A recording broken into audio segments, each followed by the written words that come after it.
স্বাস্থ্যমন্ত্রী ডাক্তার সামন্তলাল সেনের পরিচয়ে খোলা হয় ভুয়া ফেসবুক প্রোফাইল, আর সেই আইডি থেকে হেয়ার টনিক সহ রূপচর্চার নানা হার্বাল পণ্যের বিজ্ঞাপন দেওয়া হয়। স্বাস্থ্যমন্ত্রীর নাম ব্যবহারের কারণে মানুষ বিশ্বাস করে এসব পণ্য অর্ডার করেন।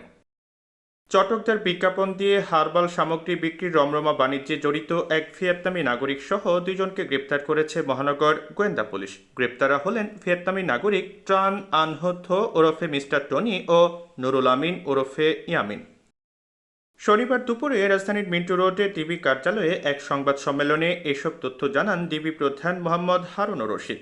কারো মাথায় টাক, কারো চুল নাই, কারো মুখে মেস্তা বা এই পুঁজিটাকে ধারণ করে, এবং সাথে স্বাস্থ্যমন্ত্রীর আবার অ্যাড, তার আবার ফেসবুক, এটা দিয়ে মানুষ মূলত একদম এমনভাবে অর্ডার দেওয়া শুরু করেছে, কোটি কোটি টাকা তারা কামাই করছে। আবার তারা আবার এটা পাঠিয়ে দেয় ওই ভিয়েতনাম থেকে আবার ওষুধটা আসে, এটা আবার মানুষকে দিয়ে যাচ্ছে। কিন্তু এটা যে কোনো বৈধতাতে নেই, এটা যে কোনো বিজ্ঞানসম্মত বা ডাক্তারদের প্রেসক্রিপশন অনুযায়ী নয়, এটা কিন্তু কেউ বোঝার চেষ্টা করে। যখনই স্বাস্থ্যমন্ত্রী অভিযোগটা করলেন, তখনই মূলত আমরা এই বিষয়ে তদন্ত করতে গিয়ে আমাদের সাইবার সাউথ, তাদের দেশের নেতৃত্বে সাইবাররা সবাই মিলে এই চক্রের দুইজনকে ধরেছে। এর সাথে আরও মহিলাও আছে, আরও পুরুষও আছে এবং ভিয়েতনামিও আছে।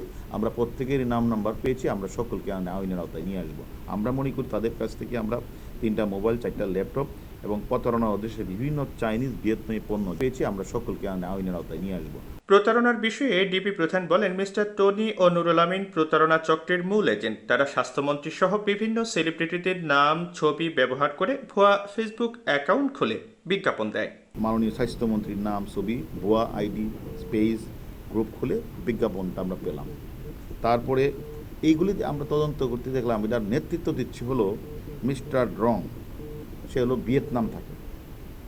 আর আর আর আমাদের দেশের আর দুইজন হলো, একজন হলো ট্রান আনহাতু মিস্টার টনি ভিয়েতনামি, সে বাংলাদেশে থাকে, এবং মিস্টার নুরুল আমিন ইয়ামিন বাংলাদেশি, সেও বাংলাদেশে। তারা একটা ব্যবসা বাণিজ্য খুলে একটা তারা অফিস নিয়েছে, সেখানে 12-13 জন লোক রয়েছে।